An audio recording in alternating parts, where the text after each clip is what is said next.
Hey. Hey. Welcome to our new podcast.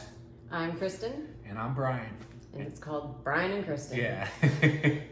He got to go first because he's older. Yeah. I'm Brian. I came out first, and then Kristen came out. So we're brother and sister, and we're going to be starting up this podcast. And why don't you tell them?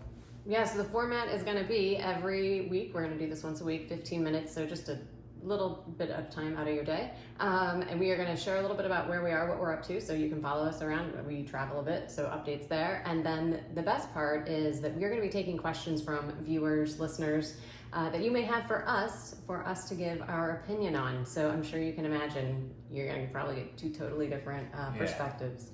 Yeah, you're going to get, we're brother and sister, but we're going to have we maybe sometimes we might agree on what they should do, but other times it might be very different advice. Yeah, he's a stand-up comedian, and I'm a psychic medium. Yeah. So that could be kind of an interesting answer from one of those. So, and then we'll just tie up any stories that we may have related to the question. And so over the next, right now, since it's Memorial Day, we're going to be doing our Swinehart Summer Series. And have just stories around summer, anything that comes up. Oh, and if you know us and have a good Swinehart summer story, feel free to send that in. We'd love to have those. But for now, Brian, what do you have a good summer story? Well, I used to like going to baseball camp with Frosty Brown.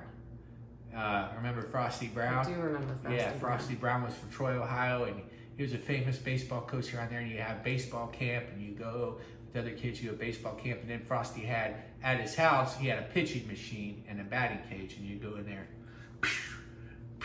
just plays baseball. I mean, I remember just summers being just baseball, sweaty, and then there was, these baseball coaches, they always got these names, Frosty, then there was Whitey. Remember Whitey? I remember Whitey and Frosty. Yeah, Whitey was there, Frosty was there, all these guys got these nicknames, these coaches, they never tell you how they get their nicknames. Yeah, it makes no sense. And then Whitey, is that a color? And Frosty, is that a chocolate shake? Or is that because you got gray hair? Yeah, they weren't willing to share why they were called what they were, but they always had these wild nicknames. Whitey, I mean, you're in a town called Covington, Ohio, and you're called Whitey. It's you don't even need a last name. You don't need a last name. Exactly. So I liked that. I liked going to the fair. Yeah, that's probably a memory that I have a lot of the fair, because you always had to, I had to prepare 4-H projects like cooking and sewing, and I showed our dog, but there were real livestock things that I did not do, thank God. Yeah, our neighbors did pigs, remember that? They had pigs, and I would go over and I would walk with them when they're walking their pigs. And that was pretty fun. You would they give you this little whip, but now pigs' skin is thick. I mean, you don't crank the pig with it, but you use it to guide them, almost like a leash with the dog. And then you kind of walk around the yard with the pig, you kind of like this to make sure they're walking, around. And you want to walk the pigs a lot because you want the pigs to have muscle, not fat. Because when you eat a pig, think about it, you want muscle, not the fat. And then they would take their pigs to the fair, and they would walk them around in that circle, and then there would be these judges, and all the kids would wear Wrangler boots, Wrangler jeans, Wrangler shirt right here, rolled up like this, hat, and then they walk around, and the judges would look at the pig, and they would look and see how much muscle the pig had on it, and this and that, and then they would judge the pigs, and then the kids would whoever would win would get a prize, and then they would auction off the pigs, and local people, dentists, doctors, local people of the town would bid on the pigs so the kids could make a little more than what the pig's actually worth, and then they would take them to the on the final day their semi truck would pull up, and the semi truck would pull up and had a little wagon on the back, and they would start putting the pigs into the trailer, and all the kids are attached to their pigs. They'd even name their pigs. This is Little Pinky, this is Rambo, this is Terminator. Then Terminator's walking on to get slaughtered, and the kids are just bawling, "No, Terminator, I love you." We're gonna hopefully have more depressing stories on every single. Yeah, sorry, we're not even 5 minutes in. I mean, if that one doesn't have you crying yet. So that's our favorite summer memory. Then of course you want to eat meat for like 3 months after that. Yeah, no, you're like, I can't take any chances of eating Pinky. Yeah, that was always a thing. I always felt bad for those kids. Like, I wouldn't want to raise an animal and then have to put it on a truck to become somebody else's dinner. Yeah, you don't want to, but think about what it teaches those kids compared to kids that never have seen that. I mean, it taught me about things, and I wasn't even my pigs. You know, you get used to the pigs, but you're not like, I didn't walk them every day. I would just come by when I saw them out there walking. Hey, I'll be walking pig with you. Hey, let's walk pigs. That was when he started having swine time. Yeah, swine time. It's swine time. Hey, what time is it? It's swine time. We're walking the pigs. Okay, here we go. And you thought it just came out since he was a comedian. Yeah. He's been having swine time for a long time.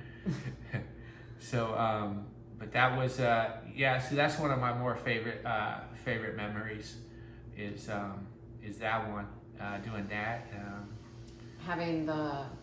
We both played, I played softball, he played baseball in the summer, and Dad would always think it was a good idea to invite the entire baseball team over. Sometimes it would be if we both had games, like everybody. Yeah, it'd be like half the town, it seemed like. Yeah, and they'd all come over swimming. And then some of them couldn't swim, I think. Yeah, they would. Yeah, that's true.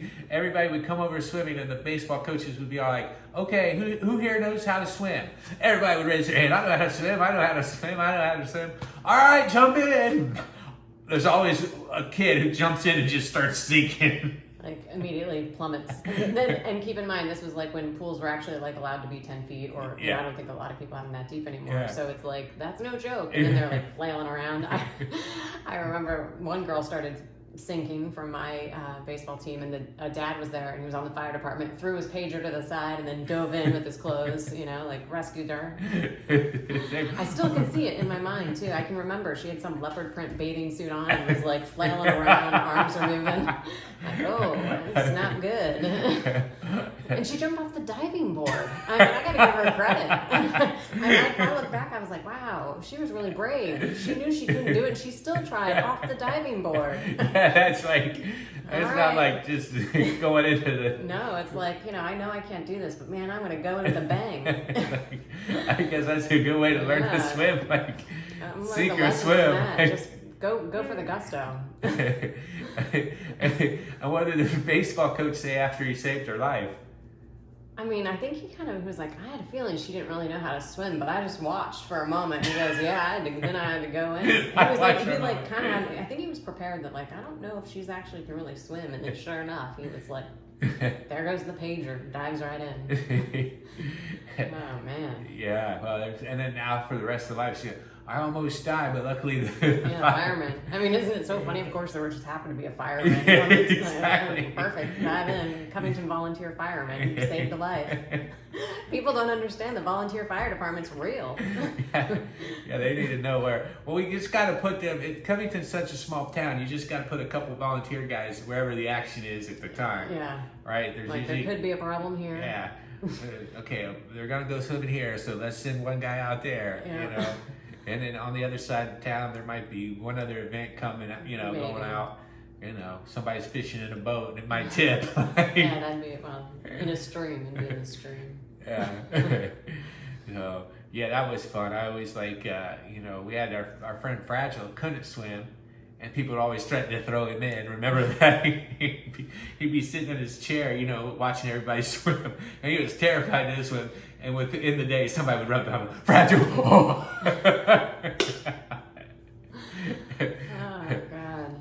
Yeah. Well, still, I'm a big pool fan myself to this day. Yeah. It's like a good summertime. I mean, you guys have a pool up here at the... Yeah, at my building here. It's pretty cool. It's on the top floor, and everybody likes to hang out. Yeah, it's like a good party. And I was here doing some shows in Naples, and now... St. Pete Beach here at the new comedy club, and now I'm going back home to Ohio. And next week I got my 25-year class reunion. Everyone will want to tune in for that one. Yeah, maybe I can get some footage of all the old classmates. And new subscribers. Who will have definitely Swinehart stories. Yeah. If you're watching, you got any stories of summers? If you knew us during the summer. you know, if we beat you in baseball or softball. Or you were one of those kids drowning. Yeah. You remember the memory? Yeah. We would love to know. Yeah, what was going through your head when you jumped off the diving board. Yeah.